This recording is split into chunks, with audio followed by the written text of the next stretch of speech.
ربنا آتنا في الدنيا حسنة وفي الآخرة حسنة وقنا أعوذ بالله السميع العليم من الشيطان الرجيم من همزه ونفخه ونفسه بسم الله الرحمن الرحيم ما أتاكم الرسول فخذوه وما نهاكم عنه فانتهوا وقال الله سبحانه وتعالى يا أيها الذين آمنوا أطيعوا الله وأطيعوا الرسول ولا تبطلوا أعمالكم عن عبد الله بن مسعود رضي الله تعالى عنه قال قال رسول الله صلى الله عليه وسلم ليس من شيء يقربكم على الجنة وبعيدكم من النار إلا قد أمرتكم به رواه شعب الإيمان للبيهقي ইসনাদুহ সহিহ। সমস্ত প্রশংসা সেই মহান সত্তা আল্লাহ সুবহানাহু ওয়া তাআলার জন্য, যিনি আমাদের সৃষ্টি করেছেন। শুধু সৃষ্টি করেননি, এই পৃথিবীতে সহস্র কোটি মাখলুকাত সৃষ্টি করার পরেও যিনি আমাদের এই মানব জাতিকে সর্বশ্রেষ্ঠ জাতি, সর্বশ্রেষ্ঠ মাখলুকাত এবং সর্বশ্রেষ্ঠ নবী মুহাম্মদ আরবি সাল্লাল্লাহু আলাইহি ওয়াসাল্লামের উম্মত হিসেবে প্রেরণ করেছেন, সেই মহান সত্তা আল্লাহ সুবহানাহু ওয়া তাআলার সংক্ষিপ্ত শুকরিয়া সুজুদ আদায় করি। তার নিজেরই শেখানো ভাষা দিয়ে সকলে এক বাক্যে পড়ি আলহামদুলিল্লাহ। বাংলাদেশি মুসলিম কমিউনিটি মালয়েশিয়ার উদ্যোগে এবং পরিচালনায় আজ 28শে জুলাই 2024 আপনারা যে আলোচনা সভার আয়োজন করেছিলেন, আল্লাহ সুবহানাহু ওয়া তাআলা আপনাদের এই আলোচনা সভাটিকে সফল করেছেন। এই জন্য আরও একবার শুকরিয়া সুজুদ আদায় করি, সকলে পড়ি আলহামদুলিল্লাহ। মহান সত্তা আল্লাহ সুবহানাহু ওয়া তাআলার কাছে দোয়া, এই প্রার্থনা, আল্লাহ সুবহানাহু ওয়া তাআলা আমরা মানুষ, আমরা কম বেশি ছোট বড় ভুল ত্রুটি বিচ্যুতি গুনাহ পাপ অন্যায় করে থাকি। আজকের এই আলোচনা সভার ওসিলায় আমাদের পেছনের ছোট ছোট গুনাহগুলোকে তুমি ক্ষমা করে দাও, সকলে পড়ি আমিন। মহান সত্তা আল্লাহ সুবহানাহু ওয়া তাআলার কাছে দোয়া, এই প্রার্থনা, আল্লাহ সুবহানাহু ওয়া তাআলা গোটা বিশ্ব জগতে আজ মুসলিম জাতি নির্যাতিত, নিষ্পেষিত, লাঞ্ছিত, বঞ্চিত, পদদলিত, আজকের এই আলোচনা সভার ওসিলায় আল্লাহ সুবহানাহু ওয়া তাআলা তুমি তাদের ওপরে গায়েবী মাদাত তথা সাহায্য এবং সহযোগিতা দিয়ে আমাদেরকে তুমি হেফাজত করো, সকল পড়ি আমিন। সম্মানিত সুধী, আজকের এই কনফারেন্সের নির্দিষ্ট একটি বিষয়ের উপরে সংক্ষিপ্ত পরিসরে আপনাদের সামনে আলোচনা পেশ করব, যেটা বর্তমান প্রেক্ষাপটকে সামনে রেখে এই আলোচনাটা যেন আপনাদের কল্যাণ বয়ে নিয়ে আসে এবং মুসলিম উম্মাহ আজকে যে বিধ্বস্ত অবস্থায় আমরা অবস্থান করছি, এখান থেকে কিছুটা হলেও যেন আমরা সচেতনতা গ্রহণ করতে পারি, সেই উদ্দেশ্যে কয়েকটা নসিহা। আজকে যে বিষয়ে গুরুত্বপূর্ণ আলোচনা করব, আলোচ্য বিষয় মুসলিম উম্মাহ কেন দলে দলে ভাগ হয়ে যায়।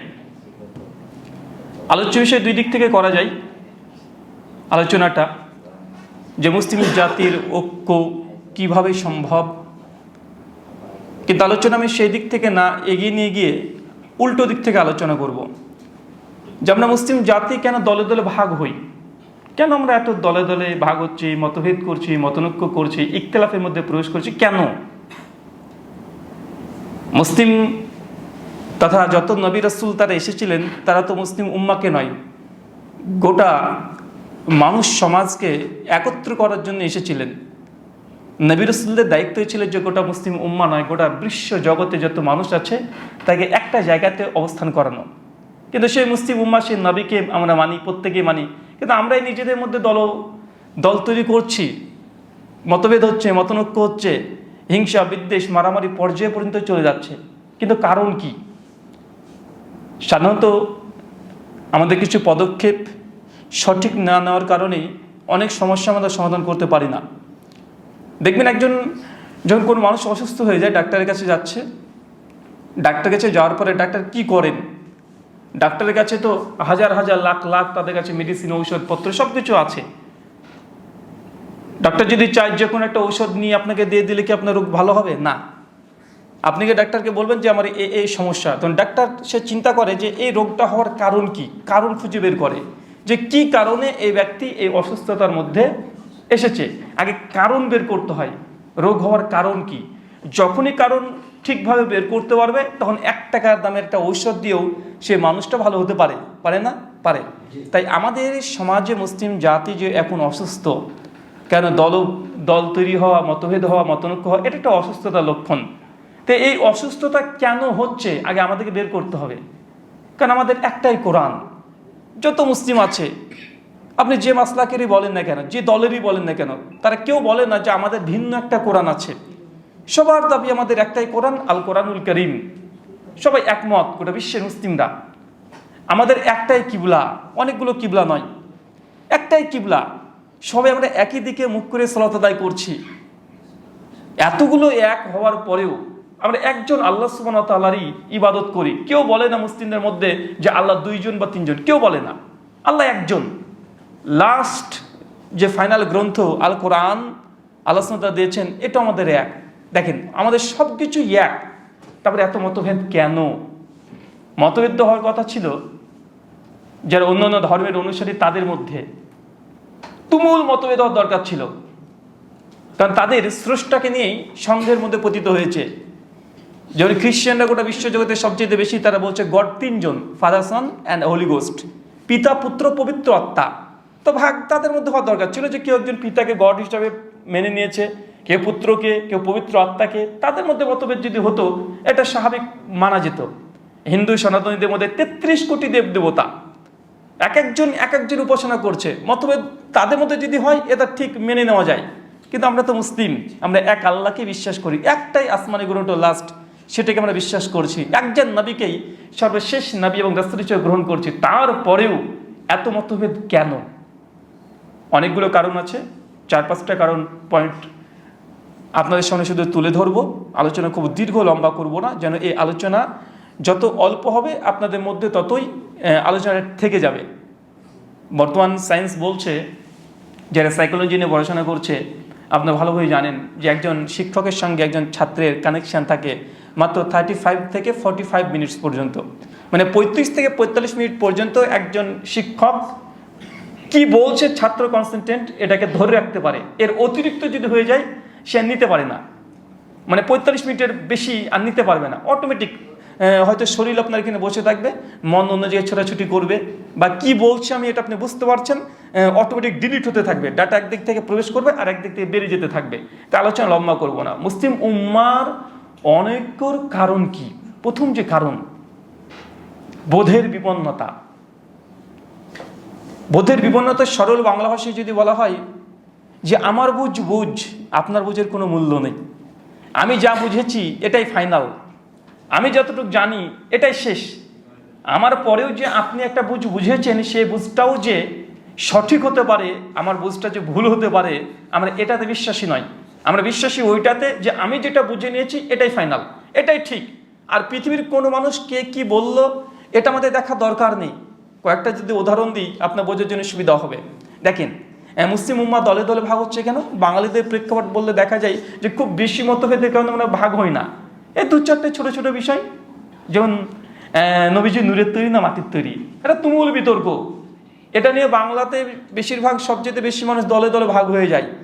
বলে এ লোকটা হচ্ছে ওহাবি, এ হচ্ছে ইংরেজের দালাল। কেন? কারণ আমাদের নবীকে নূরের তৈরি বলে না, মাটির তৈরি বলে। এটা একটা বড় সমস্যা বাঙালিদের মধ্যে আছে না নেই? আছে। দেখবেন এই কারণেই বাবা তার ছেলেকে ত্যায্য পিত্র করে দিচ্ছে, বাড়ি থেকে বের করে দিচ্ছে, বলছে যে না, এ হচ্ছে আমাদের নবীকে নূরের তৈরি মানে না, মাটির তৈরি বলে, অতএব এর বাড়িতে দাওয়াত খাওয়া এটা নিষেধ, এর বাড়িতে ছেলের বিবাহ দেওয়া নিষেধ, এই ব্যক্তি এই কথা বলে না, এই জন্য একে সালাম দেওয়া যাবে না, একে মুসলিমদের গোরস্থানে কবর দেওয়া বৈধ নয়। এরকম হাজার হাজার সমস্যা আমরা কিন্তু সামাজিকভাবেই আমরা এটা দেখতে পাচ্ছি। কেন? একটাই, যে নবীজি নূরের তৈরি না মাটির তৈরি। গত বছরে আপনাদের বাংলাদেশে কোনো এক প্রোগ্রামে, ইন্ডিয়াতে আমাদের একজন প্রশ্ন করে উঠলো হঠাৎই, বড় বড় বুখারী মুসলিমের বই নিয়ে চলে এসেছে, একদম দার্সি নুসখাগুলো বুখারী মুসলিম আবুদাউদ নিয়ে চলে এসেছে, একদম বগলে দেবে, 3-4 জন একসঙ্গে বড় বড় হুজুরা চলে এসেছে। অনুষ্ঠান চলছে, প্রশ্নোত্তর পর্বে দেখছি তারা পরিকল্পিতভাবে লাইনে দাঁড়িয়ে আছে, পরপর 3-4 জন বড় বড় বুখারী মুসলিম আবুদাউদ তিরমিজি ইবনে মাজাহ নিয়ে। প্রথম প্রশ্ন আসছে, সালাম টালাম কিছু না দিয়ে বলছে যে আপনার কাছে অনেক প্রশ্ন আছে। বলুন কি প্রশ্ন? উনি তখন বলছেন যে আমাদের নবী কিসের তৈরি। আমি কিন্তু বুঝতে পারছি যে এই ব্যক্তিটা এসেছে আমাদের সুন্দর একটা পরিবেশকে নষ্ট করতে। নবীজি কিসের তৈরি বলতে যখন একটা উত্তর দেবো, একটা এই বড় বড় বুখারী মুসলিম নিয়ে চলে এসেছে, একটা ঝামেলা ফিতনা পাকাবে এখানে, সুন্দর একটা পরিবেশকে নষ্ট করতে এসেছে। বলছে হুজুর আপনি ঠিক করে উত্তর দেন, মানে উনি চাচ্ছেন যে মাটির তৈরি বলবো না, একটা ঝামেলা করবে। আমি বলছি যে না, আমার নবী সোনার তৈরি, কিসের তৈরি, তোমার নবী কিসের তৈরি?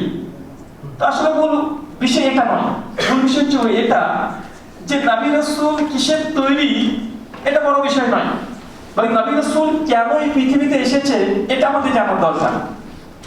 নবীদের কারণ কি, কেন তিনি দুনিয়াতে আসলেন, আল্লাহ কেন তাদেরকে প্রেরণ করলেন। একটা উদাহরণ দিই, উদাহরণে মানুষ বেশি বুঝতে পারে। ধরেন আপনি বাড়িতে নেই, হঠাৎ করে আপনার বাড়িতে 4-5 জন থানা থেকে পুলিশ অফিসার চলে গেছে, বাড়ি থেকে নক করেছে, আপনার স্ত্রী গেটটা খুলে দিয়েছে। খোলার পরে গেটটা খুলে দেখছে যে 4-5 জন একদম খাকি পোশাক পরে পুলিশ মিলিটারি র্যাব সব চলে এসেছে। আপনার স্ত্রী ভয় থতমত দেখে কি ব্যাপার, কি সমস্যা, কি হয়েছে? অফিসার বলছে তোমার হাজবেন্ড কোথায়, স্বামী কোথায়? বলছে উনি তো এই কয়েকদিনের জন্য একটু বিদেশে গিয়েছে, বাইরে গিয়েছে, কাজ ক্ষেত্রে গিয়েছে। তখন পুলিশ অফিসার বলছে আচ্ছা ঠিক আছে, যখন আসবেন বলবেন থানাতে যে দেখা করেন। 3 দিন পরে আপনি বাড়িতে প্রবেশ করছেন গভীর রাত্রিবেলাতে, আপনার স্ত্রী আপনাকে এসে বলছে দেখো থানা থেকে পুলিশ এসেছিল তোমার খোঁজে। তখন আপনি কি বলবেন আপনার স্ত্রীকে? আচ্ছা যে পুলিশটা এসেছিল এই কত ফুট লম্বা গো, পোশাকটা কেমন ছিল, গায়ের রংটা কেমন ছিল, আরে দেখতে কেমন, আপনি কি প্রশ্ন করবেন? না, আমরা কি প্রশ্ন করব? কেন পুলিশ এসেছিল, পুলিশ কতটুক লম্বা, কতটুক পাতলা, কি খেয়ে এসেছিল, কি পোশাক ছিল, এটা আমাদের অত গুরুত্বপূর্ণ নয়। আমাদের জানার দরকার পুলিশ কেন এসেছিল। ঠিক নবী রাসূল তারা কি খেত বা কি পড়তো এটার চেয়ে গুরুত্বপূর্ণ ওটা, বা তিনি কিসের তৈরি এটার চেয়ে গুরুত্বপূর্ণ এটা যে নবী এবং রাসূল আমাদের জন্য কি দিয়ে গেছেন, কোন আদর্শ ছেড়ে গেছেন, কিভাবে চলতে হবে, কি দিয়ে গেছেন, এটাকে গ্রহণ করা, অ্যাকসেপ্ট করা, এটা হচ্ছে নবীদের কাজ ছিল। কিন্তু আমরা সেটাকে ছেড়ে দিয়ে আমরা পড়ে আছি নবী নূরের তৈরি না মাটির তৈরি না হীরের তৈরি নিয়ে। এটা হচ্ছে বোধের বিপন্নতা। কেন?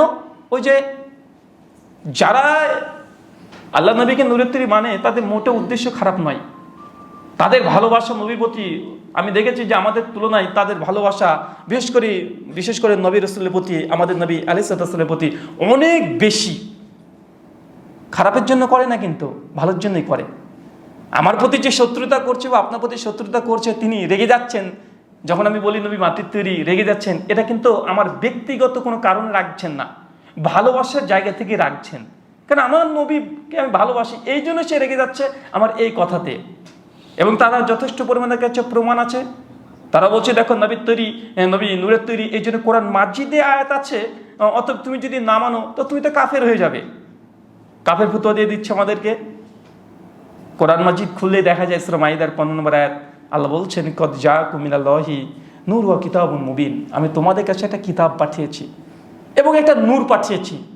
আপনি যে কোনো তাফসীর খোলেন, সে হানাফিদের খোলেন, সালাফিদের খোলেন, খুলে দেখেন, ইবনে কাসির থেকে শুরু করে তাফসীর তাবারি পর্যন্ত যা খুলবেন সব জায়গাতে দেখবেন এখানে দ্বিতীয় নূর ব্যাখ্যা করতে গিয়ে মুফাসসিরগণ একমত, ওই যে নূর ইয়ানি মুহাম্মদ রাসূলুল্লাহ সাল্লাল্লাহু আলাইহি ওয়াসাল্লাম, মানে এই যে আল্লাহ নূর পাঠিয়েছেন দ্বিতীয় একটা নূর, এই নূর উদ্দেশ্য কি? এটা আমাদের নবী আলাইহিস সালাম, তারা এই একটা আয়াতকে পেয়ে তারা বিশ্বাস করছে। এবং যারা এটা বিশ্বাস করছে না, দল তৈরি হয়ে যাচ্ছে অটোমেটিক। যারা নবীকে ভালোবাসে না, গুস্তাখে রাসূলের সম্মান এরা বোঝে না, অথচ দেখেন তারা এই আয়াত থেকে এই বুঝটা নিয়েছে। তাহলে কি আমরা যারা নবীকে নূরের তৈরি বলি না, তারা কি আমরা এই আয়াতটা মানি না? আমরাও মানি।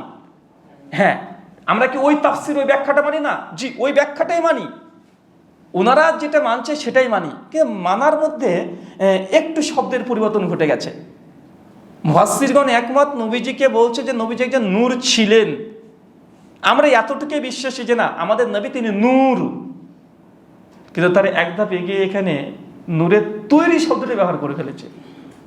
কিন্তু মুফাসসিরগণ এই কথা বলেন যে তৈরি, এখানে আল্লাহ নবীকে নূর বলা হলো। কি বলা হলো? কথা বলেন, নূর বলা হয়েছে। অবশ্যই নবী আলাইহিস সালাম তিনি নূর। নূর মানে কি? লাইট, জ্যোতি। কেন তিনি নূর, কেন তিনি জ্যোতি, এইটা আমাদের জানার কথা। কিন্তু আমরা এটাকে থেকে বিচ্যুত হয়ে আমরা চলে গেলাম কোথায়? নবী নূরের তৈরি, সৃষ্টিগত নূর আমরা বানিয়ে ফেললাম। আল্লাহ কোরআন মাজিদে সূরা নূহের 15 নম্বর আয়াতে চাঁদকে নূর বলেছে। সূরা মাইদা 44-46 নম্বর আয়াতে তাওরাত, জাবুর, ইনজিল তিনটে গ্রন্থকে আল্লাহ নূর বলেছে। এখন নূর মানেই যদি নূরের তৈরি হয়ে যায়, সৃষ্টিগত নূর হয়ে যায়, তাহলে কি চাঁদকে নূরের তৈরি বলবেন? তাওরাত, জাবুর, ইনজিল, কোরআন সবগুলোকে আল্লাহ সুবহানাহু ওয়া তাআলা নূর বলছে। তার মানে কি এই গ্রন্থগুলোকে আপনি নূর বলে দিবেন বা নূরের তৈরি বলবেন? না, এগুলো নূর আল্লাহ বলেছেন, তো নূর পর্যন্ত সীমাবদ্ধ থাক, তৈরি এটা নয়। আল্লাহ সহিহ বুখারী, সহিহ মুসলিমের আল্লাহ নবী বলছেন 875 নম্বর হাদিসে, আস-সালাতু নূর, নামাজ হচ্ছে নূর। এখন নামাজে ইবাদত, এটাকে নূরের তৈরি বলবেন আপনি? তার মানে বোঝা যাচ্ছে যে এই যে কোরআন মাজিদ নবীকে নূর বলছে, কোরআনকে নূর বলছে, চাঁদকে নূর বলছে, সালাত নামাজকে নূর বলছে, তার অর্থ এই নয় যে এগুলো সৃষ্টিগত নূরের তৈরি, বরং এগুলো সিফাত, এগুলো বৈশিষ্ট্য। এগুলো কি? বৈশিষ্ট্য। যেটা আপনারা সকলে জানেন, আলী বিন আবি তালেবকে কি বলা হয়? শেরে খোদা। আল্লাহর পক্ষ থেকে তিনি একজন বাঘ। এখন এই কথা বলার কারণে কেউ যদি পেছন দিকে লেজ খুঁজতে যায় আর বড় বড় দাঁত খুঁজতে যায়, খুঁজে পাবে? বাংলাদেশকে বলা হয় আমার সোনার বাংলা, আমি তোমায় ভালোবাসি, মানে বাংলাদেশ হচ্ছে সোনার বাংলা। এখন কেউ যদি বাংলাদেশে পাসপোর্ট ভিসা করে চলে যায়, বাংলাদেশের সোনাগুলো পুড়ে নিয়ে আসি, যদি গোটা বাংলাদেশ ঘুরে বেড়ায়, বাংলাদেশ কি সোনা দিয়ে মরানো আছে? না। তো আমার সোনার বাংলা, আমি তোমায় ভালোবাসি, এই কথার অর্থ এই নয় যে গোটা বাংলাদেশটা সোনা দিয়ে সৃষ্টি বা সোনা দিয়ে তৈরি করা হয়েছে। মানে তার মান, মাকাম, মর্যাদা মেটাফরিক্যালি, রূপক অর্থে ভালোবাসার কারণে এই শব্দগুলোকে আমরা প্রয়োগের ক্ষেত্রে প্রয়োগ করে থাকি। খালিদ বিন ওয়ালিদ রাদিয়াল্লাহু আনহুকে বলা হয় সাইফুল্লাহ, আল্লাহর তরবারি। এখন যদি বলে আল্লাহর তরবারি, সাইফুল্লাহ আল্লাহর তরবারি, তার মানে কি তরবারির মতো তিনি দেখতে ছিলেন? না, তার ক্ষমতা, তার পাওয়ার, তার যে জিহাদের যে মানে যেভাবে চালিয়ে গেছেন, এই জন্য আল্লাহর পক্ষ থেকে তাকে বলা হয়েছে সাইফুল্লাহ, আল্লাহর তরবারি। মানে মেটাফরিক্যালি, রূপক অর্থে এগুলোকে ব্যবহার করা হয়। এগুলো যদি হাকিকি অর্থ নিয়ে নেন, যদি বাস্তবতা যদি সরাসরি গ্রহণ করে নেন, আপনি আমি সকলে ভুল করব। এর চেয়ে বোধের বিপন্নতা। আল্লাহ কোরআনে নবীকে নূর বলেছে, এতদিন আমি দাঁড়িয়ে থাকার দরকার ছিল, এতদিন স্টপ, যে নবী নূর, কোরআন নূর, জাবুর নূর, চাঁদ নূর, এগুলো নূরের তৈরি নয়। ঠিক আল্লাহ নবী নূর, তিনি নূর ছিলেন, মানুষকে জাহান্নামের রাস্তা থেকে জান্নাতের রাস্তা দেখাবেন, এই জন্য তাকে নূর বলা হয়েছে। তিনি মানুষকে হেদায়েতের নূর দিতে এসেছেন, মানুষকে অন্ধকার থেকে আলোর দিকে নিয়ে আসার জন্য তিনি এই দুনিয়াতে এসেছেন, এই জন্য নবী আলাইহিস সালাম নূর বলা হয়েছে। কিন্তু এই বুঝটা না বুঝে আমরা পড়ে থাকলাম নবী সৃষ্টিগত নূর কি নূর না, এটা নিয়ে চলছে না ভাইজান। এটা হচ্ছে বোধের বিপন্নতা। প্রত্যেকটা জায়গায় দেখেন, মেজর মেজর যদি কারণ দেখেন যে উম্মার বিভক্তির কারণ, দেখবেন এই বোধের বিপন্নতা আসছে। আমার বুঝটা আমি যেটা বুঝেছি এটা ঠিক, আমি তোমার বুঝটা মানি না, তোমার বুঝটা দরকার নেই আমার। এই যে এই জায়গা থেকে সরে আসতে হবে। তারা কি বলছে তাদের কথা শুনতে হবে, আমরা কি বলছি আমাদের কথা তাদের শোনার দরকার। আসলে যে মতপার্থক্য খুব বড় কি না, দেখেন নূরের তৈরি নূর, আমরা বলছি নূর, সবাই বলছে নূর নবীকে, সে তৈরি শব্দটা নিয়ে পার্থক্য হচ্ছে। এই তৈরি নিয়ে মতভেদ হয়ে মসজিদ ভাগ হয়ে যাচ্ছে, মাদ্রাসা ভাগ হয়ে যাচ্ছে, ওহাবি ফতোয়া চলে আসছে, কবরস্থানে তাকে দাফন করা যাবে না, তার মেয়ের সঙ্গে আমার ছেলের বিয়ে দেওয়া যাবে না, তার বাড়িতে খানা খাওয়া যাবে না, সালাম দেওয়া যাবে না, কত ফতোয়া, হাজার হাজার ফতোয়ার স্তূপ দিয়ে গোটা ঘরটাকে আমরা পূর্ণ করে ফেললাম। একটা কথা বলি, দেখবেন বুঝতে পারবেন। আল্লাহ নবী আলাইহিস সালামের প্রতি দুরূদ পড়া নিয়ে অনেকে বলে এরা দুরূদ পড়ে না কেন। এই যে আমরা এখন আলোচনাতে বসেছি, আমরা এই যে বালাগালুলা বিকামালিহি এখন তো পড়লাম না, আল্লাহুম্মা সাল্লি আলা এটা এখনো পড়লাম না, অতএব এরা নবীর প্রতি দুরূদ পড়ে না। এটা কমন অভিযোগ আছে না? যে আছে। আসলে এই অভিযোগটা অনেক মেজর, অনেক বড়, এমন কিছু না, কিন্তু আমরা বড় করে ফেলেছি সমাজের মানুষের কাছে। মানে সমাজের মানুষকে পার্থক্য করার জন্য এই বাহ্যিক কিছু কারণগুলো হচ্ছে কারণ, ভেতরে কি আছে এটা দেখার প্রয়োজন হয় না। দেখেন আমরাও বলছি নবীর প্রতি দুরূদ পড়তে হবে, দুরূদ যদি কেউ না পড়ে আল্লাহ তার দোয়াকে কবুল করে না, দুরূদ যদি কেউ না পড়ে তার সালাতই হবে না। আত্মীয়তার বৈঠকে দুরূদ পড়তে হয় না? পড়তে হয়। প্রত্যেক যখন আমরা নাম নিচ্ছি নবী আলাইহিস সালাম দুরূদ পড়ছি, সবাই পড়ছি, সমস্যা কোথায়? সমস্যা হচ্ছে আমি কিছু কিছু দুরূদ নতুন তৈরি করেছি, বা কোনো সালাফদের মধ্যে কোনো এক বিজ্ঞ পণ্ডিত নবীর শানে কিছু দোয়া দুরূদ পড়েছে, নিজের তৈরি করা সাহিত্য, গল্পের আকারে হোক, ছন্দের আকারে হোক, এইগুলোকে সমাজের মানুষ এখন দুরূদ মনে করছে। এখন আমি এটা পড়ছি না, এই জন্য আমাকে বলা হচ্ছে যে আমরা এই সমাজকে বিভক্ত করছি। আসলে কি তাই না? আমাদের কথা হচ্ছে এটা দেখো, ইসলামটা কমপ্লিট, ইসলামটা তো সম্পূর্ণ আল্লাহ নবীর মাধ্যমে চলে এসেছে, এরপরে নতুন কিছু প্রবেশ করার প্রয়োজন নেই। হ্যাঁ, যিনি এটা তৈরি করেছেন নবীর শানে ভালোবেসে মহব্বতের সঙ্গে বালাগাল উলা বিকাম আলী, ভালো, কোনো সমস্যা নেই। আপনি এমনি ছন্দ হিসাবে নবীর শানে পড়েন, নাথ হিসেবে পড়েন, সমস্যা নেই, কিন্তু এটা ইবাদতের জায়গাতে আপনি ওই ব্যক্তির এই কবিতাকে যদি প্রবেশ করান, এটা আমরা বরদাস্ত করতে পারবো না। কেন? কারণ এটা হচ্ছে ইবাদত, দুরূদ পড়া ইবাদত। তাই ইবাদত যদি করতে হয় তো নবী থেকে প্রমাণ লাগবে, নচেত আমরা করতে পারবো না। হ্যাঁ, উনি আল্লাহ নবীর শানে একটা কবিতা রচনা করেছে, বেশ ভালো, দেন কাজী নজরুল ইসলাম, যেহেতু আল্লাহ নবীর শানে অনেক ভালো ভালো কবিতা লিখেছে। এখন আপনি যদি দুরূদের জায়গায় কবি কাজী নজরুল ইসলামের একটা লাইন যদি পড়ে দেন, এটা কি বৈধ হবে? এটাকেও কখনো বৈধ হবে না। কিন্তু কেন আমরা এটা পড়ছি, বালাগালুল্লাহ বিকামালি পড়ছি, আল্লাহুম্মা সাল্লি আলা, এটা দিয়ে আমরা পড়ছি কেন? কারণ এগুলো আরবি। কাজী নজরুল ইসলাম যদি আরবিতে দু চারটে যদি কবিতা লিখে দিত, হয়তো বা ওটা চলতো দুরূদের নামে। মানে আমরা আমাদের অভিযোগের জায়গাগুলো দেখতে হবে। যখনই মুসলিম উম্মার মধ্যে মতভেদের কারণগুলো বের হয়ে যাবে, অটোমেটিকই দেখবেন এই মতভেদগুলো দূর করা সম্ভব হবে। নচেত সারাদিন এটা নিয়ে বাহাস করেন, বিতর্ক করেন, চর্চা করেন, বই লিখেন, লেকচার দেন, এটাগুলোকে কখনো আপনি এক জায়গাতে আসতে পারবেন না। আল্লাহ সুবহানাহু ওয়া তাআলা আমাদের এই বোধের বিপন্নতা থেকে তুমি হেফাজত করে, সকলে পড়ি আমিন। শারমাতে শুধু 2 নম্বর একটা পয়েন্ট, সেটা হচ্ছে উৎসগত ভিন্নতা। উৎসগত ভিন্নতা মানে ইসলামটাকে মানার জন্য আমরা কিভাবে ইসলামটাকে মানব, উম্মাহ এখানে বিভ্রান্ত। ইসলামের সোর্স কি, উৎস কি, ইসলামটাকে মানার জন্য, একটা ইবাদত করার জন্য বা আকীদাকে গ্রহণ করার জন্য আমি কিভাবে, রেফারেন্স কি, এই রেফারেন্সের জায়গা থেকে গন্ডগোল হয়ে গেছে। তাই না? শুধু বাংলাদেশের প্রেক্ষাপট না, গোটা আন্তর্জাতিক প্রেক্ষাপট দেখেন। অনেক মানুষ বলছে দেখো ইসলামটাকে মানার জন্য আমাদের কাছে কোরআনটাই যথেষ্ট, হাদিস মানার দরকার নেই। আচ্ছা না, নাই কথা বলেন, হাদিস মানার দরকার নেই। দেখেন উৎসতে ভিন্নতা চলে এসেছে, তো মতভেদ হবে না।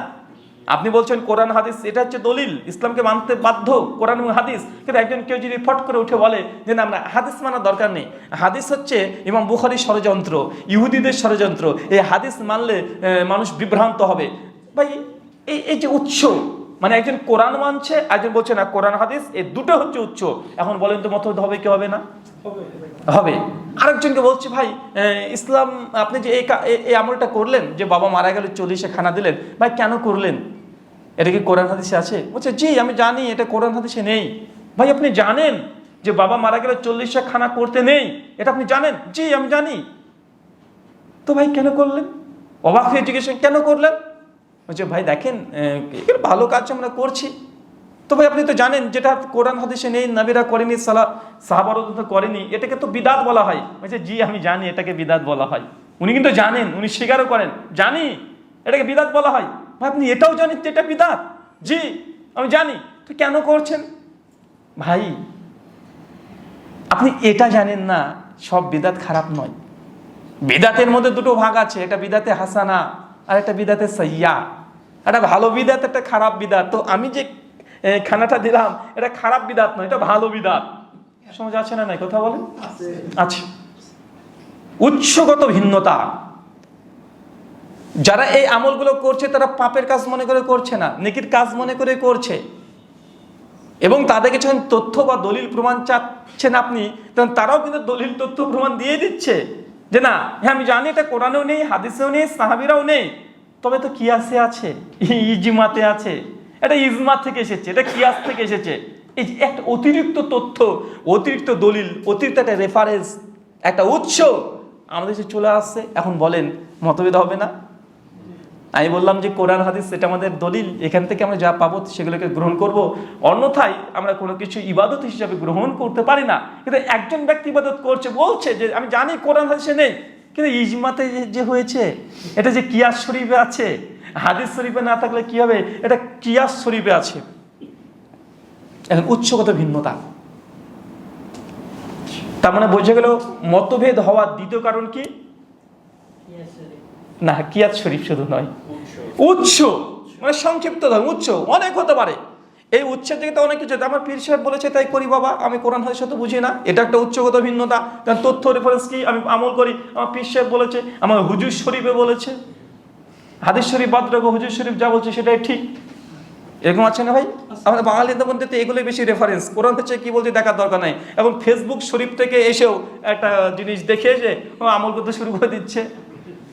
মানে এখন বছর প্রেক্ষাপট যে ইসলাম যে আমরা মানতে গিয়ে আমাদের উৎস যে কতগুলো, এগুলো আপনি গণনা করতে গেলে শেষ করতে পারবেন না।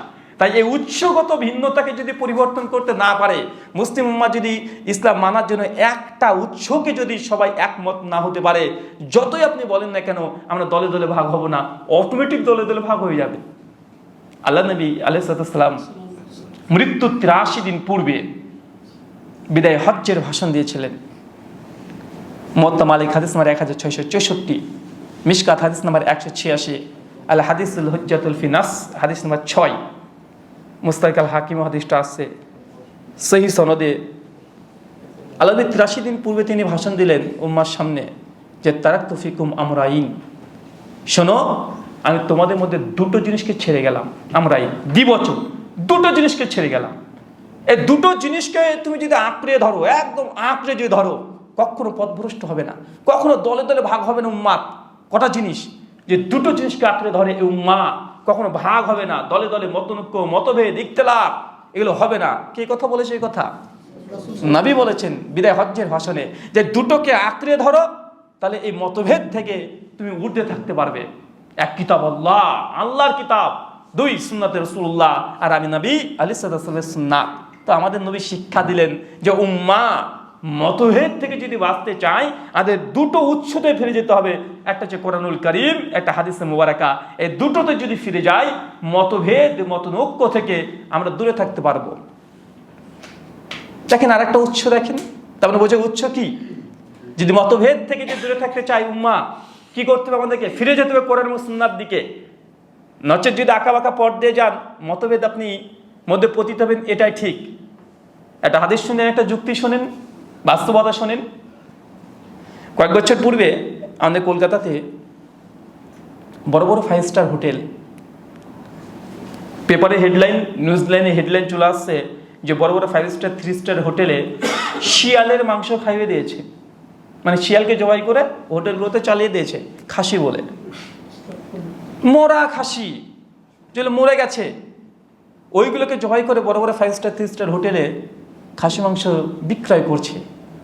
যেন ধরা পড়লো, চতুর্দিকে নিউজ ছড়াছড়ি, পশ্চিমবাংলা একদম তুলকালাম। আরে বাবা, 5 স্টার হোটেলেও আমাদের এই খাবারের জন্যই নেই, যারা ফুডস নিয়ে যারা এইসব কাজগুলো করছে তারা কি করছে?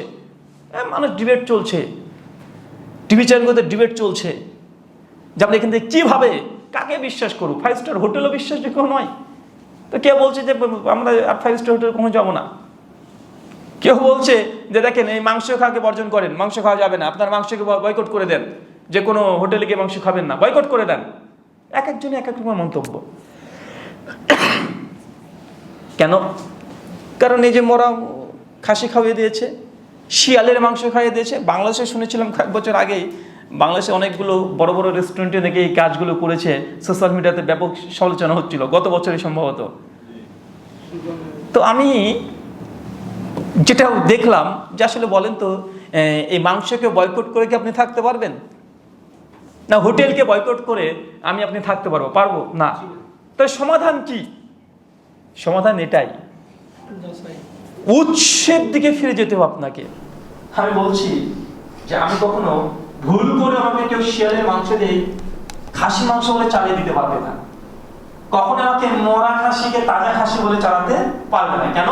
যদি আপনি নিজে কষাইখানাতে চলে যান, ফজর পরে চলে গেলেন, কষাইখানা থেকে ছাগলগুলো দাঁড়িয়ে আছে, দেখছেন জবাই আপনি নিজেই করে দেন, নিজে মাংস যখন নিয়ে চলে আসবেন, বলেন তো কখনো আপনি যদি উৎস থেকে মাংসটাকে প্রায় নিজে হস্তে যদি কিনে নিয়ে আসেন, কখন আপনি মরার খাসি খেতে হবে?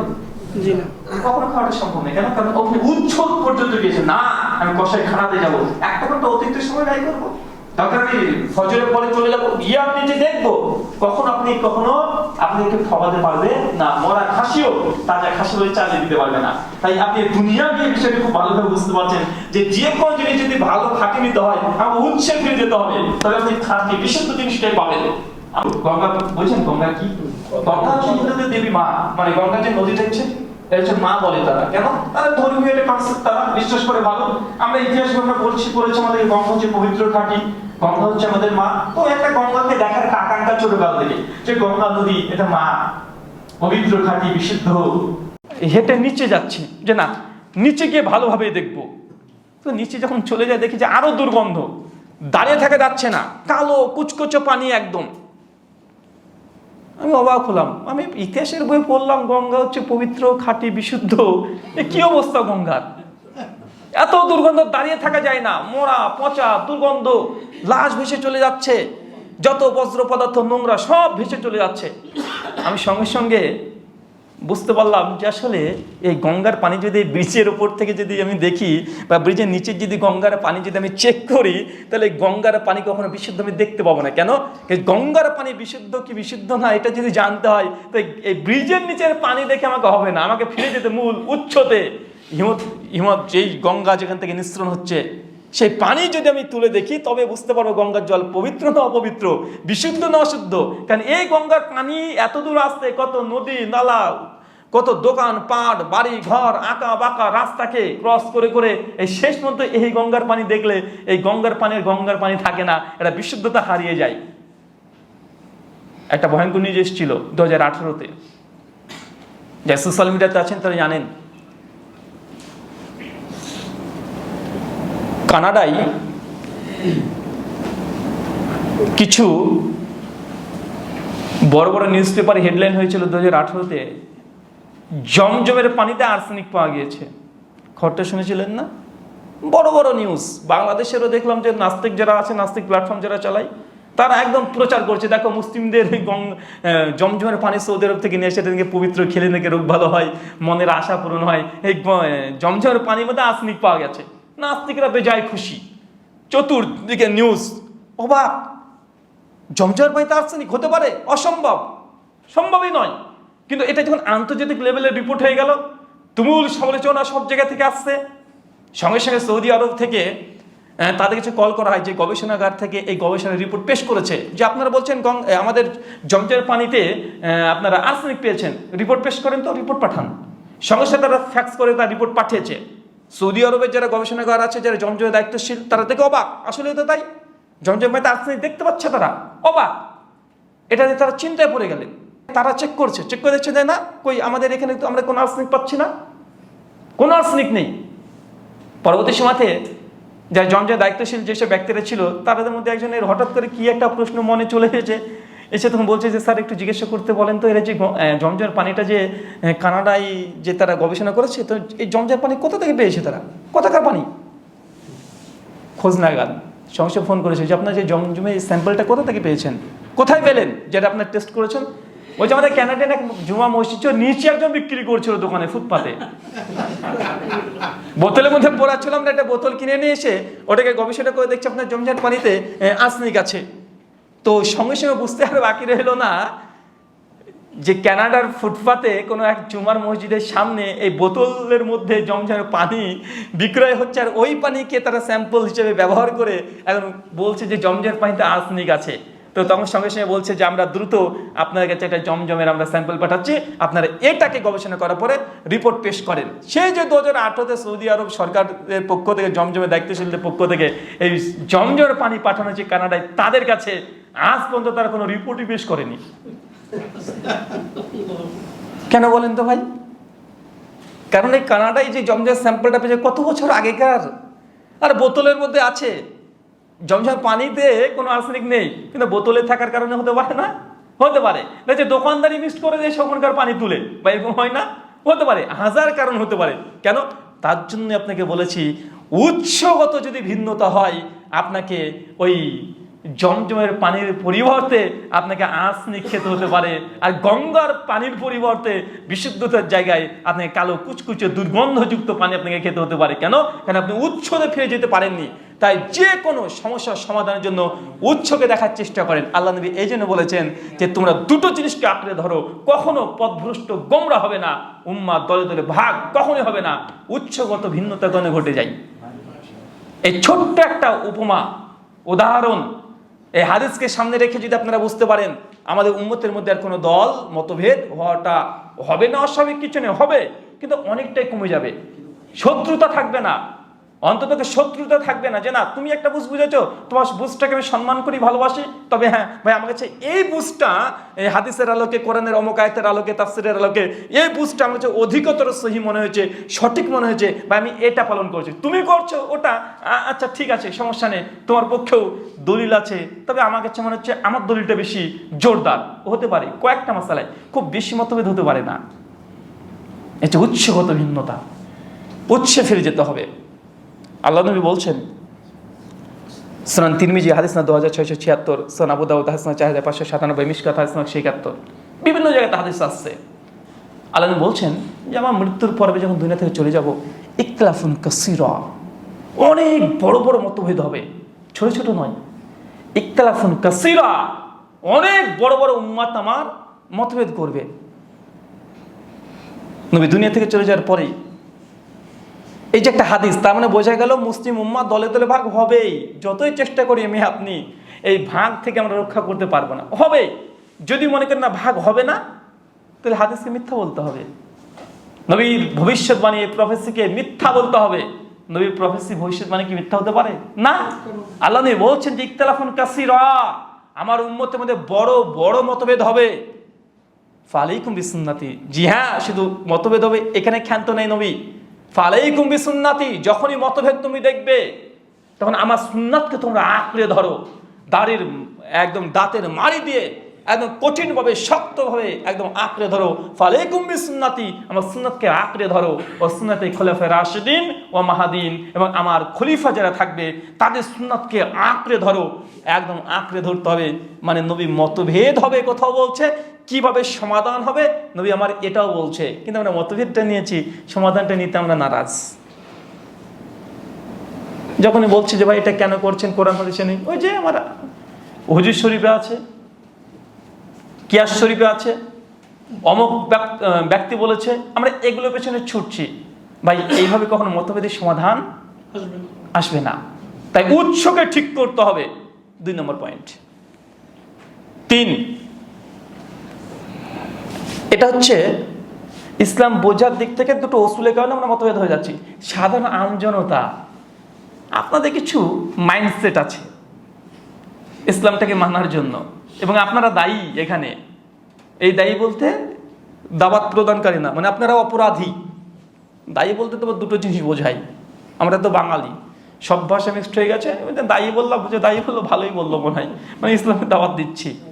এই দায়ী মানে অপরাধী আপনাকে বলছি। কেন দলে দলে ভাগ হই? আপনার কারণে। কেন? আপনার এই একটা মাইন্ডসেট হয়ে আছে, কোনো ব্যক্তির যদি সফল ব্যক্তি যদি হয়ে যায়, কোনো কারণে একজন ব্যক্তি সফল, আমরা সাধারণ মানুষ তখন তার পিছনে ছুটি অন্ধের মতো। আরে বাবা, ওর বক্তব্যের কারণে মানুষ এত সুন্দর বক্তব্য দেয়, বাবা জায়গা পায় না মানুষ। একটা যদি কনফারেন্স করে 1000 নয় 1 লক্ষ মানুষ তার আলোচনা শোনে, তার কণ্ঠ এত সুন্দরভাবে কথা বলে, লাখ লাখ মানুষ, তার জনপ্রিয়তার কত আকাশচুম্বী জনপ্রিয়তা। তো কোনো বক্তা বা কোনো ব্যক্তি বা কোনো আলেমের সফলতাকেই আমরা দলিল মনে করি। মতভেদ হওয়ার কারণ একটা, যে ব্যক্তির সফলতাকে সাধারণ আমজনতা আমি আপনি মনে করছি যে ব্যক্তি এত সফল, এত কিছু, মানে এই ব্যক্তি যা বলছে সেটাই ঠিক, এই ব্যক্তির ভুল আমার কাছে ভুল নয়। তার ভুল যদি আমি 2-1টা ধরিয়ে দিই, আপনি আমার প্রতি রেগে যান। ডক্টর জাকির নায়েকের উদাহরণ দিই, অন্য কারো উদাহরণ দিলে আপনি আবার রেগে যেতে পারেন।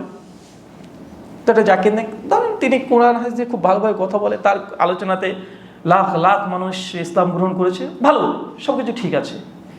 কিন্তু কেউ যদি এসে বলে দেখেন হ্যাঁ ডক্টর জাকির নাকি সব কিছু ঠিকই আছে, তবে এই যে একটা ফতোয়া দিয়েছে না, আসলে এটা কোরআন হাদিসের আলোকে হয়নি, দেখেন এখানে কোরআনের আয়াত এটা, এখানে হাদিস এটা, আসলে এটা ঠিক নয়, এটা উনি মিস্টেক করে ফেলেছেন। তখন সঙ্গে সঙ্গে সাধারণ আমজনতা তখন বলবে আমাকে, আরে বাবা তুমি কত বড় বক্তা হে, হ্যাঁ তোমার বক্তব্যতে কতজন মানুষ হয়, তুমি জানো তোমার বক্তব্যে কতজন মানুষ মুসলমান হয়েছে? ডক্টর জাকির নাকের একটা বক্তব্য থেকে হাজার হাজার মানুষ মুসলিম হয়ে যায়, আর তুমি ডক্টর জাকির নাকের ভুল ধরছো।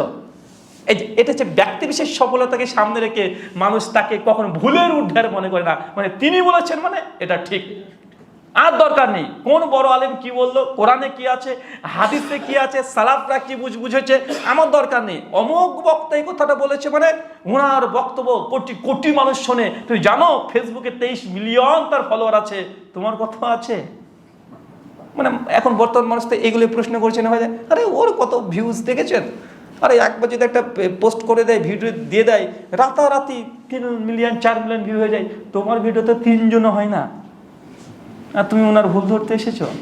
এই যে ব্যক্তি বিশেষ সফলতা, মানুষের সফলতাকে সামনে রেখে মানুষ এটাকে সত্য এবং মিথ্যার মানদণ্ডকারী গ্রহণ করে ফেলেছে। এই জন্য মুসলিম উম্মাহ দলে দলে ভাগ হয়ে যাচ্ছে। এখান থেকে মুসলিম উম্মাহকে ফিরে আসতে হবে। ব্যক্তির সফলতা নাই, ইসলাম দুটো জায়গাতে ফিরে যায়, এক কোরআন, একটা সুন্নাত। পৃথিবীতে যে নবী এসেছিলেন, নবীর নাম নবী নূহ আলাইহিস সালাম, নাম জানা আছে? একটা বছর নয়, 2টা বছর নয়, কোরআন বলছে 950 বছর দাওয়াত দিয়েছে। কত বছর? 950 বছর তিনি দাওয়াতি ময়দানে কাজ করেছেন। আমাদের হায়াত কত পেয়েছি আমরা? 50-60 তো আল্লাহ যদি দেয় আলহামদুলিল্লাহ। আল্লাহ নবী বলছেন, যে আমি তিরমিজির হাদিস, যে উম্মতের গর্ব হিসেবে 60 থেকে 70 বছর। নূহ আলাইহিস সালামের 950 বছর দাওয়াত দিয়েছে, বলছে দিন রাত আমি উম্মতকে দাওয়াত দিয়েছি, রাত দিন একাকার করে ফেলেছে নবী নূহ আলাইহিস সালাম। বলেন তো নবী নূহ আলাইহিস সালামের ফলোয়ার কয়টা ছিল? কিছু মুফাসসির বলছে 13 জন, কেউ বলছে 27 জন, কেউ 50 জন, সর্বোচ্চ 100 জন। কত বছর দাওয়াতের ফল? 950 বছর। শুধু এই 2 ঘন্টার আলোচনা সভা নয়, রাত দিন উম্মতকে তিনি ডেকেছেন, আল্লাহর দিকে ডেকেছেন, কেউ আসে নাই। কে? নবী নূহ। তাদের নখের যোগ্য পৃথিবীর সর্বশ্রেষ্ঠ ব্যক্তি নবীদের পরে আবু বকর রাদিয়াল্লাহু তাআলা তার সমকক্ষ হবে না, এত বড় মর্যাদাবান ব্যক্তি নবী নূহ আলাইহিস সালাম। 950 বছর দাওয়াত দিয়ে তার ফলোয়ার 100 জন পৌঁছাতে পারে নাই।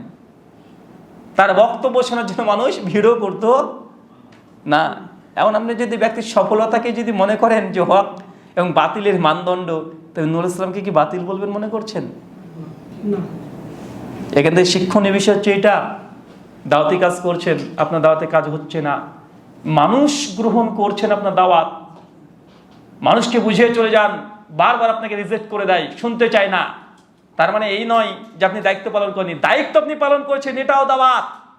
দাওয়াত আপনি দিয়ে চলে যাচ্ছেন, এলাকাতে বলছেন যে ভাই বিড়ি খেও না, বিড়ি খেও না, বলে চলে যান, আপনি বলছেন, কিন্তু কেউ আপনার কথা শোনে না, সবাই আপনার সামনে এসে বিড়ি টানছে, আরো মানে সিগারেট খাচ্ছে, মানে এতদিন আপনি বলছেন, তো মানুষ আপনার কথা তো শোনেই না, মানে আপনাকে দেখলে একটা বেশি টান মেরে দেয়। যদি এমনও ঘটে যায়, জেনে রাখবেন এটা হচ্ছে দাওয়াত। আল্লাহর কাছে দোয়া করবেন, আল্লাহ যে মানুষকে আমি দাওয়াত দিয়েছি 950 বছর পারিনি, 9.5 বছর দাওয়াত দিয়েছি যে সিগারেট বিড়ি এইসব নেশার দ্রব্য ধূমপানের করে খেও না, মেয়েকে পর্দায় রাখো, 5 ওয়াক্ত সালাত আদায় করো, বলেছি আল্লাহ। 9.5 বছর দাওয়াত দিয়েছি, আল্লাহ একজনও গ্রহণ করেনি। তবে আল্লাহ আমি তোমার শুকরিয়া আদায় করছি, আল্লাহ আমি তোমার শুকরিয়া আদায় করছি। কেন শুকরিয়া? যে আল্লাহ আমি তাদের মতো, তাদের সঙ্গে মিশে গিয়ে আমি সিগারেটটা হাতে নিই নাই, আমার মেয়ে তাদের মেয়ের মতো পর্দা থেকে বেপর্দা হয়ে চলে নাই। আল্লাহ আমি এই জন্য শুকরিয়া আদায় করছি যে আমরা তাদের সঙ্গে মিশে যাই নাই। এটাও শুকরিয়া করার জায়গা। এতে দাওয়াত দিয়ে পরিবর্তন হবেই, এটা নয় যেন আপনি তাদের মধ্যে শামিল না হয়ে যান, যেটা আপনি নিজের জায়গায় দাঁড়িয়ে থাকতে পারেন, এটাও দাওয়াত। আল্লাহ আপনার দাওয়াত গ্রহণ করেছে, এই জন্য আপনি এখনো আপনার জায়গাতে অটল আছেন, তাদের সঙ্গে আপনি মিশে যাননি। আল্লাহ সুবহানাহু ওয়া তাআলা এই উম্মাহকে কথাটা বোঝার তৌফিক দান করে সকলে বলি আমিন। তার মানে বোঝাচ্ছে ব্যক্তির সফলতা কখনো সত্য মিথ্যার মানদণ্ড হতে পারে না। যখনই মানদণ্ড কোনো ব্যক্তিকে করে নিবেন নবী রাসূল বাদ দিয়ে, আপনি দলে দলে ভাগ হবেন, নিশ্চিত হবেন, 100% হবেন, এর মধ্যে কোনো সন্দেহ নেই। আর এই ধারণা সারা আমজনতার আছে দেখেছি। অনেকে বলে যে বলবে আপনি ওনার বিরুদ্ধে বললেন, আপনি জানেন অনেক ভালো মানুষ কত সুন্দর করে কথা বলে, ওনার বিরুদ্ধে বললেন। আমি যতই বলি ভাই আমি তো তার বিরুদ্ধে বলি কি ভাই, আমি বলেছি অমুক বক্তা, নামও বলিনি, বলেছি যে কোনো এক বক্তা আলোচনা করেছে এই টিভি মাছের ঘটনা, নবী সুলাইমানের এই যে কি মানে খাবার খাওয়ানোর যে লাঞ্চ, এটা হাদিস না, এটা জাল কথা, মিথ্যা কথা। এটা কোনো ইসরায়েলি রেওয়ায়তেও নাই। কারণ আমি বাইবেলের old testament, new testament, Talmud, তোরা এগুলো পড়েছি, আমি অনেক চেষ্টা করেছি, এটা কোনো ইসরায়েলি রেওয়ায়তে আসেনি। এটা একটা গল্প, শিক্ষণীয় গল্প হিসেবে তৈরি করেছিল মোরালিটির উপরে। ওই গল্পের বইগুলোতে এগুলো লেখা আছে, আরবি সাহিত্যে ইরানে এগুলো বেশি মানে চলেছে। তো এটা কোনো হাদিসও না, তাফসিরও না, কোনো তাফসিরের নায়কও, কোনো ইসরায়েলি রেওয়াতও নাই, সহিহ তো দূরের কথা, যায়েফ তো দূরের কথা, জাল হাদিসেও পাওয়া যায় না। এটা এমনি একটা কল্পিত বানানোর গল্প। এটা হাদিসের নামে হোক আর ইসরায়েলি রেওয়াতের নামে হোক, এটা চালানো উচিত নয়। আমি তার নামও দিইনি। এরকম প্রেক্ষাপটে যদি আপনি দাওয়াত দিতে যান, বা আমি যদি দাওয়াত দিতে যাই, সেই গ্রামে গেলাম, গিয়ে তখন বলছি দেখেন আপনাদের পীর সাহেব আসলে মাশাআল্লাহ খুব ভালো একজন আলেম ছিলেন, অনেক পরেশগার ব্যক্তি ছিলেন, মানুষকে খুব ভালোভাবে নসিহত করতেন, মাশাআল্লাহ। তার প্রশংসা করলেন, 2-4 পৃষ্ঠা প্রশংসা করে দিলাম। দিজিদ আপনি একবার বলেন তো জানেন আপনার পীর সাহেবের এই ফতোয়াটা না, মানে এই ফতোয়াটা এটা মোটেও সঠিক হয়নি। দেখেন কোরআনের আয়াত দেখেন, আসলে কোরআনের আয়াতে এমনটা বলছে না, দেখেন দেখেন এখানে কোরআনের আয়াতটা এটা আছে, আর উনি কিন্তু সবসময় উল্টো বলে দিয়েছে। সমস্ত গ্রামবাসী হিড় করে উঠে বলবে, তুমি কোথাকার আলেম হয়েছে বাবা? তুমি জানো আমার পীর সাহেব 2 বছর বৃষ্টি হচ্ছে না, আকাশ থেকে পানি নামাতে পারতো, পানি নামিয়ে দেখেছে। তুমি কত বড় বুজুর্গ হয়েছো, একবার আকাশ থেকে পানি নামাও দেখি, এবার নামিয়ে দেখাও, যদি নামাতে পারো তবে তোমার কথা মানবো, নচেত মানবো না। এটা সাধারণ নিম্ন লেভেলের মানুষ, তাই ইসলামটাকে এইভাবে তারা গ্রহণ করেছে। আছে না নাই? আছে। অলৌকিক ক্ষমতা পাওয়ার, এটা আজকের দিনের নয়, এটা সেই একদম সূচনা লগ্ন থেকে হয়ে আসছে। অলৌকিক কাজ দেখিয়ে, মানুষকে ভিলকিবাজি দেখিয়ে, মানুষকে সত্য থেকে অনেকে দূরে নিয়ে চলে গেছে। নবী ঈসা আলাইহিস সালাম মৃত মানুষকে যখন জীবিত করে দিতেন, বলতেন বিজনিল্লাহ, আল্লাহর হুকুমে দাঁড়াও। মানুষ এই শব্দটাকে ভুলে যায় যে ঈসা তো বলেছে আল্লাহর হুকুমে দাঁড়াও, কিন্তু মানুষ ওটা না, মানুষ দেখছে ঈসা মরা মানুষকে তাজা করে দিয়েছে, রে অতএব এই হচ্ছে আল্লাহর পুত্র। মরা মানুষকে কেউ তাজা করতে পারে? কেউ পারে না। কে পারে?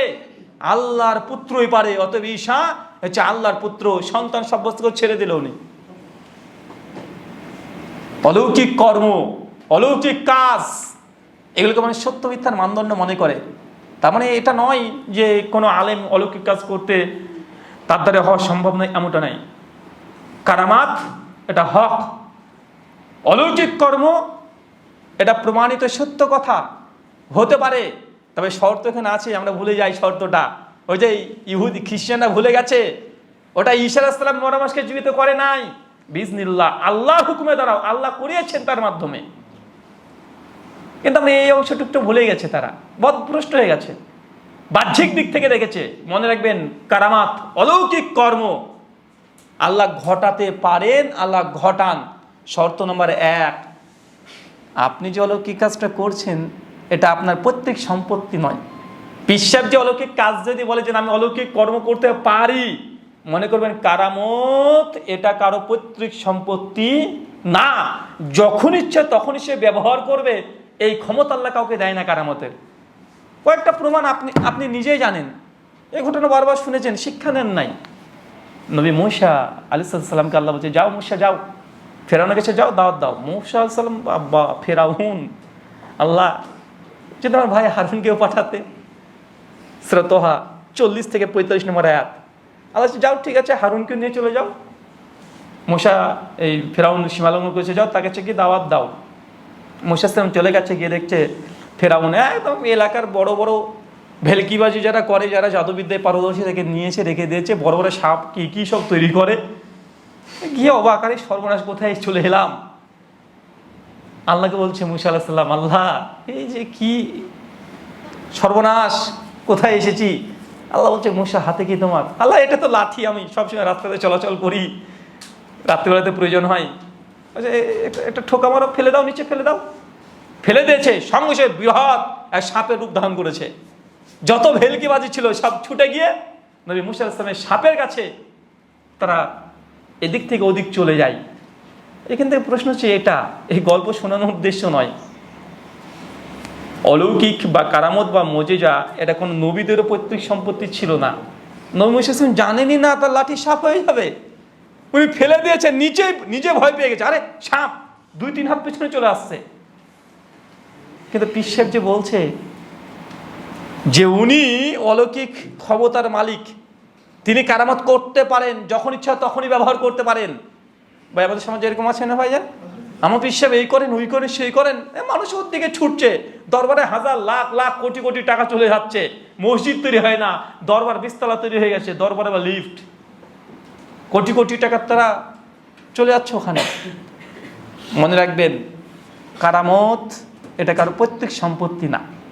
আল্লাহ কারামত ঘটে দিতে পারে, যার মধ্যে ঘটিয়ে দিবে সে নিজেও বুঝতে পারবে না যে কারামত ঘটে গেছে, পরে বুঝতে হবে আল্লাহ কি হলো, আরে আমি ভাবিনি, এই এটা হয়ে গেল। মানে এটা কি ঘটার পরে সে বুঝতে পারবে যে আমার দ্বারা একটা কারামত ঘটে গেছে। এটা পৈতৃক সম্পত্তি হিসেবে যখন ইচ্ছা তখনই ব্যবহার করবে, এমন কোনো অস্ত্র এই কারামত নয়। তাই মুসা আলাইহিস সালামের জীবনী দেখেন, পরে আবার চলে যাচ্ছে, ফেরাউনের বাহিনী তাড়ছে পেছন থেকে, মুসা আলাইহিস সালাম পালিয়ে চলে যাচ্ছেন তাদের সৈন্য সামন্ত নিয়ে, ঘিরে ধরেছে সামনে সমুদ্র, মহাবিপদ। আল্লাহ আবার বলছে আল্লাহকে, মুসা, আল্লাহ কি করব, সামনে সমুদ্র, পেছনে বাহিনী, এখন কি করণীয়? আল্লাহ বলছে যে মুসা, হাতে কি আছে? তো লাঠি। তো এর আগে তো সাপ হয়েছিল নাকি? লাঠি কি হয়েছিল? সাপ হয়েছিল। বলছে ঠোকা মারো একবার, এবার ঠোকা মেরেছে, সমুদ্র 2 ভাগে ভাগ হয়ে গেল। হাতে তো লাঠি আছেই। মুসা আলাইহিস সালাম লাঠিকে আর এখানে কাজ করতে পারেনি। মুসা আলাইহিস বুঝতে পারছে, সেই সময় তো ধারণা করে নিতে পারে আমার লাঠি মানে সাপ হয় বাবা, তাহলে এখন এখান থেকে কিছু একটা সাপ তৈরি করে ফেরত থেকে মেরে দিই, করতে পারতেন, করেছে নাকি? না, আল্লাহ কি করব, ঠোকা মারো, রাস্তা তৈরি হয়ে যায়। তার মানে অলৌকিক মুজিজা, নবীদেরও এটা পৈতৃক সম্পত্তি ছিল না। আল্লাহ কখন কিভাবে ঘটে দিবে এটা আল্লাহ সুবহানাহু ওয়া তাআলাই জানেন। ঘটার পরে তার উপলব্ধি করতে পারে যে ঘটে গেল অলৌকিক কিছু একটা। এরকম কয়েকশো ঘটনা দেখানো যাবে। তাই এই কারামত প্রসঙ্গে 2টো আকীদাকে ভালোভাবে গ্রহণ করে রাখতে হবে। 3 নম্বর হচ্ছে, এই অলৌকিক কোনো পাওয়ার বা ক্ষমতা কোনো মানুষের অলিত্বের পরিচয় নয়।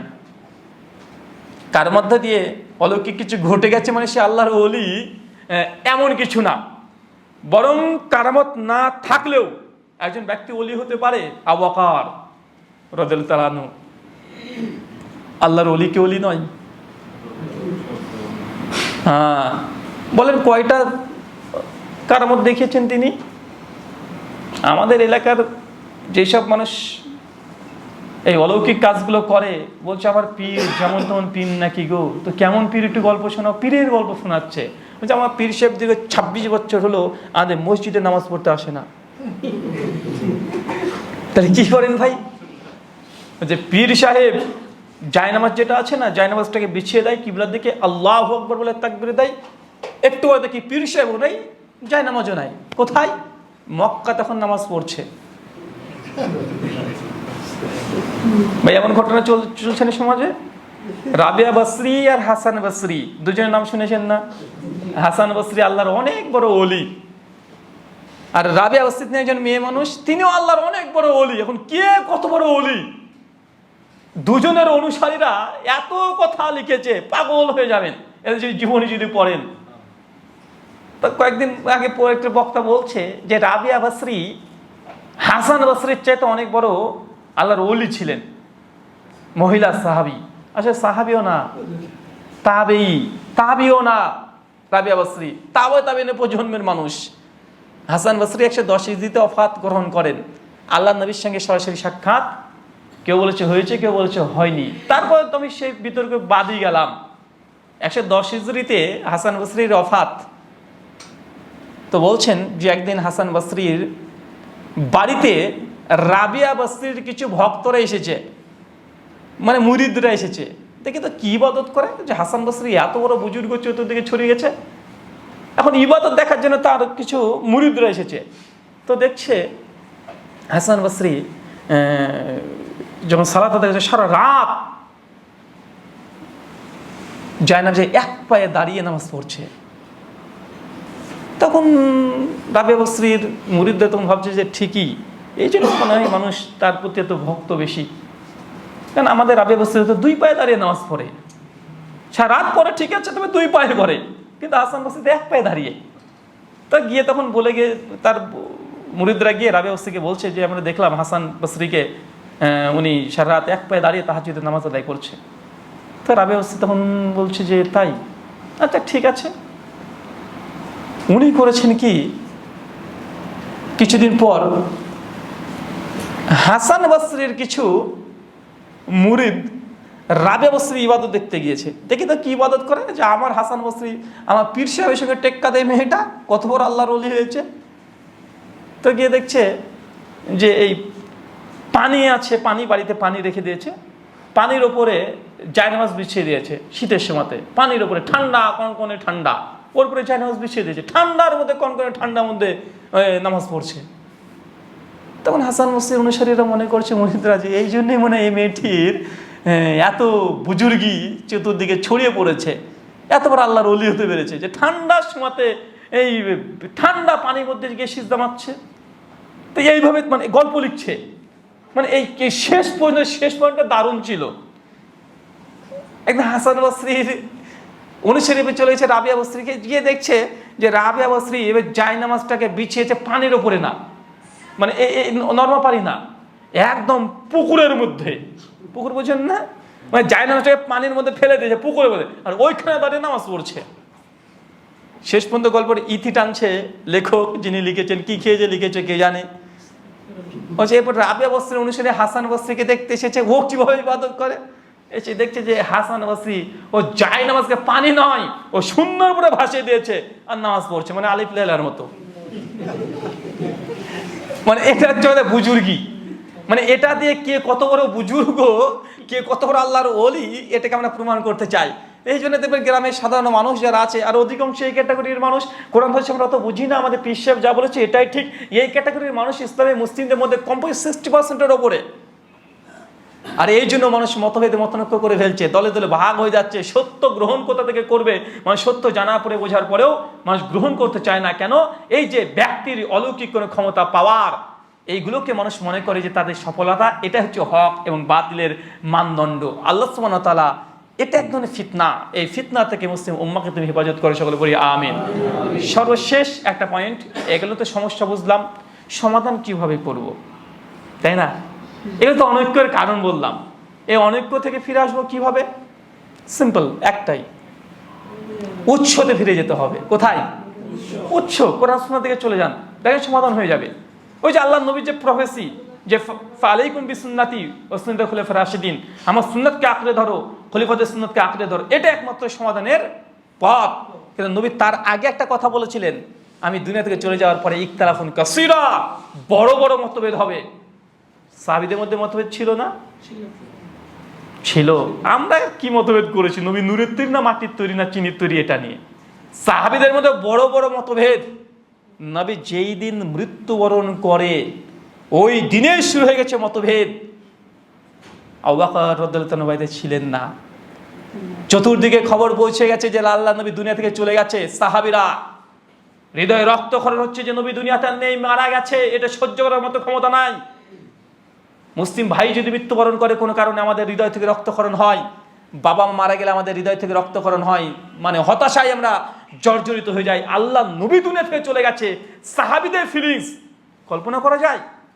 বিশ্বাস করছে না, দলে দলে সব চলে আসছে। আল্লাহ রাসূলের ঘরের সামনে এসে তারা জামাতবদ্ধভাবে দাঁড়িয়ে পড়েছে যে আল্লাহ নবী দুনিয়া থেকে চলে গেছে, তারা কাদাকাটি শুরু করে দিয়েছে। এমতো পরিস্থিতিতে ওমর বিন খাত্তাব ছুটতে ছুটতে চলে এসেছে, একদম হাতে একটা তরবারিকে এইভাবে নিয়ে তিনি বলছেন, খবরদার, যে বলবে আমার নবী মৃত্যুবরণ করেছে তার গর্দনটাকে আমি ওমর উড়িয়ে দেব। সাহাবীর অবাক, ওমর বলছে যে বলবে নবী মারা গেছে তার গর্দন উড়িয়ে দেব। সাহাবীরা ভয়ে ভীত সন্ত্রস্ত, ওমরের ভয়ে কোনো কথা বলছে না, মাথাকে নিচু করে শুধু চোখের পানি ছেড়ে দিয়ে কাঁদাকাটি করছে, কেউ আর কোনো কথা বলেন ওমরের ভয়ে। আবু বকর রাদিয়াল্লাহু তাআলা আনহু ছুটতে ছুটে চলে এসেছেন, ছিলেন না, খবর লেটে পেয়েছেন, এসে আমাদের আয়েশার ঘরের মধ্যে প্রবেশ করলেন। আল্লাহ নবী শরীর মোবারক শায়িত আছে নিচে। আবু বকর রাদিয়াল্লাহু তাআলা গিয়ে সঙ্গে সঙ্গে মুখ থেকে পর্দা থেকে সরিয়ে দেখছেন যে আল্লাহ নবীর মুখমণ্ডলে পড়ে গিয়ে তিনি একটা চুম্বন করলেন। দেখছেন নবী সত্যি আর দুনিয়াতে নেই, মারা গেছেন, শেষ, আর কখনো আমাদের সামনে আসবে না, কখনো কথা বলবে না, চলে গেছে। মৃত্যু দেখার পরে আবু বকর রাদিয়াল্লাহু তাআলা ব্যথিত হৃদয় নিয়ে বাইরে আসতে দেখছে যে উম্মত থেকে নবী চলে গেছে, উম্মত শোকাহত। তাকে দেখছে ওমর বিন খাত্তাব তরবারি হাতে। ওমরের ভয়ে কেউ একটা কথা বলে না, টুক শব্দ করে না। আবু বকর ব্যাপারটা বুঝতে পারেন, সঙ্গে সঙ্গে আবু বকর সমস্ত রকমের ব্যথিত হৃদয়কে পরিত্যাগ করে দিয়ে বাইরে চলে আসলেন। ওমর ইজলিস, ওমর তুমি বসো। ওমর বিন খাত্তাব বসে না। আবার আবু বকর বলছে ওমর ইজলিস, ওমর তুমি বসো। ওমর কোনো কথাই বলে না, বীর আছে একদম তরবারি নিয়ে, যে বলবে তুমি মারা গেছে তার গর্দনটিকে ওমর উড়িয়ে দেবে। আবু বকর দেখছেন যে ওমরকে থামানো সম্ভব নয়, ওমরকে কেউ থামাতে পারবে না। আবু বকরের কথাও ওমর শুনছেন না।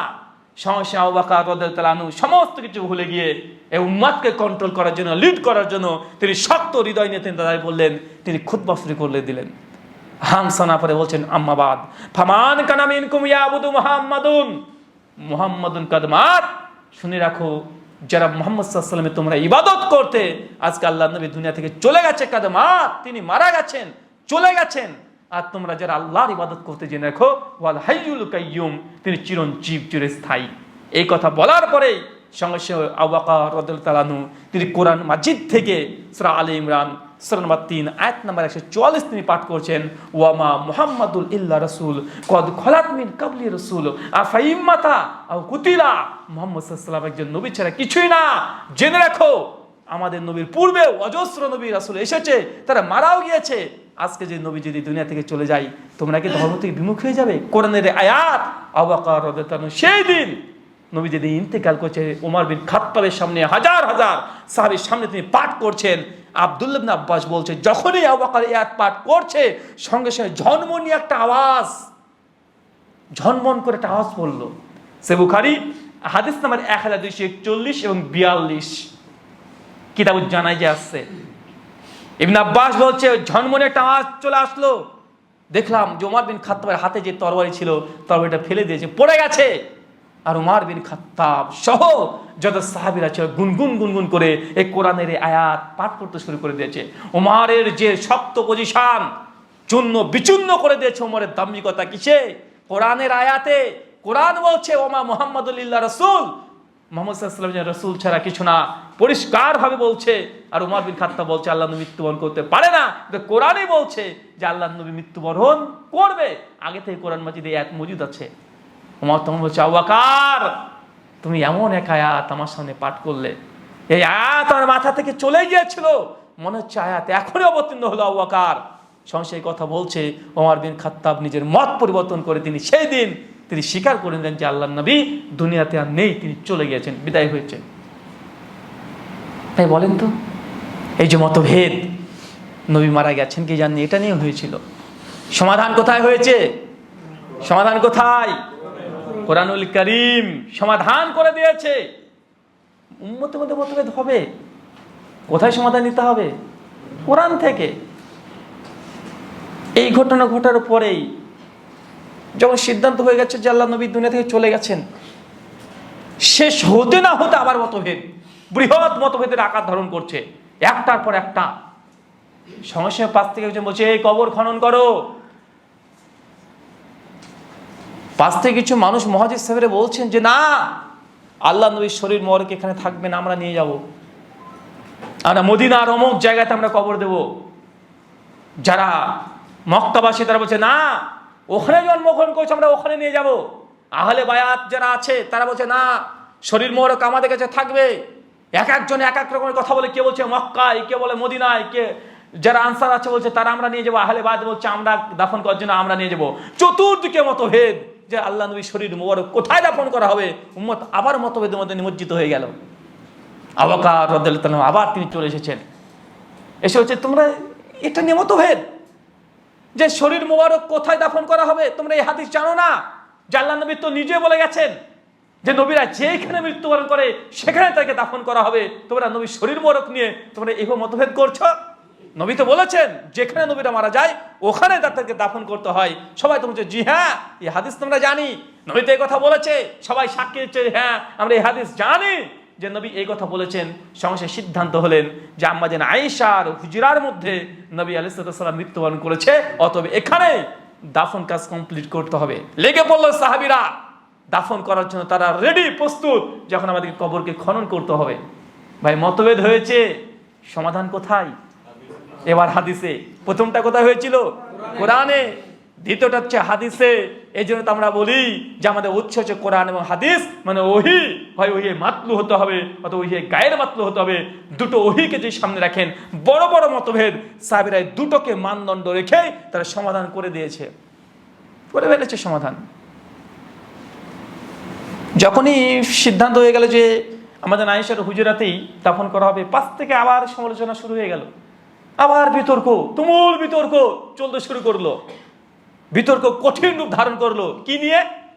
কেউ কেউ উঠেও তখন বলছে যে না, নবীকে দাফন করতে দেব না। উম্মা কখনোই নেতাবিহীন থাকতে পারে না, আগে নেতৃত্ব ঠিক করে দাও। নবীর পরে কে খলিফা হবে, আল্লাহ নবীর উপরে থাকতে সিদ্ধান্ত নিতে হবে। খলিফা কে হবে আগে নির্বাচন করে দাও, নচেত দাফন কাজ কমপ্লিট করা যাবে না।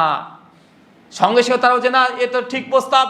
কেউ তখন পাশ থেকে বলছে যে দাও আলীকে আমরা চাই খলিফা হিসাবে, কে বলছে না জায়েদ বিন সাবিতকে আমরা চাই।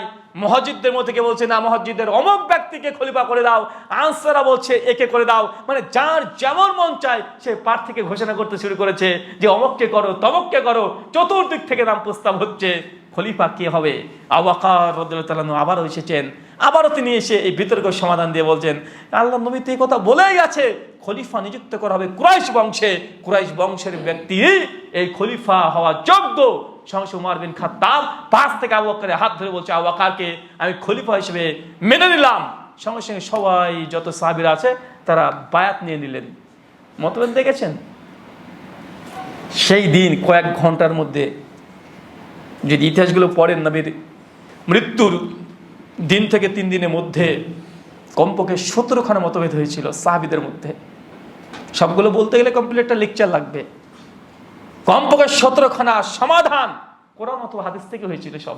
সেই দিন আবু বকর রাদিয়াল্লাহু আনহু হয় কোরআনের আয়াত পড়ে সমাধান করেছেন অথবা হাদিস পড়ে সমাধান করেছেন। কত মতভেদ দেখবেন। আল্লাহ নবীর ইন্তেকালের পরে ফাতেমা রাদিয়াল্লাহু আনহা ছুটতে ছুটতে আবু বকরকে এসে বলছে আবু বকর আমার বাবার সম্পত্তির ভাগ দাও। সহিহ বুখারী 563 নম্বর হাদিস। আবু বকর দিতে চাননি, মনোমালিন্য শুরু হয়ে গেছে, যার বাবার সম্পত্তি দেবে না। আবু বকর বলছে না, নবী বলেছেন যে নবীদের কোনো সম্পত্তি বন্টন করা যাবে না, কোনো ওয়ারিশ নেই নবীদের, উম্মতের মধ্যে বন্টন হয়ে যাবে এগুলো, ব্যক্তিপৈতৃক সম্পত্তি নবীদের না। এরকম কত হয়েছে মৃত্যুর 3 দিনের মধ্যে, কত ঝামেলা, কত মতভেদ। সমাধান একটা জায়গাতে এসেছে, কোন জায়গায়? কোরআন ও হাদিস। তো মুসলিম উম্মার ঐক্যর কারণ নয়, বরং অনেকর কারণগুলো জেনে বাড়িতে ফেরেন। এই পয়েন্টগুলো যদি আপনি ধরে রাখতে পারেন সমাধান হয়ে যাবে। 4টে পয়েন্ট বলেছে, আর অনেকগুলো পয়েন্ট বলা যেত, আপনাদের সময়ের ক্ষেপণ করব না। এবং সমাধান শেষে এইটাই, এই নবীর ইন্তেকালের পর থেকে যে আল্লাহ নবী বলেন যে ইখতিলাফুন কাসীরা, মৃত্যুর পরে মতভেদে নিমজ্জিত হবে, উম্মত হয়েছে। ফালাইকুম বিসুন্নতি, আমার সুন্নাতকে আঁকড়ে ধরবে। অসুন্নাতে খলিফা রাশিদিন, আবু বকর খলিফা রাশিদা কি রাশিদা নাই? রাশিদা।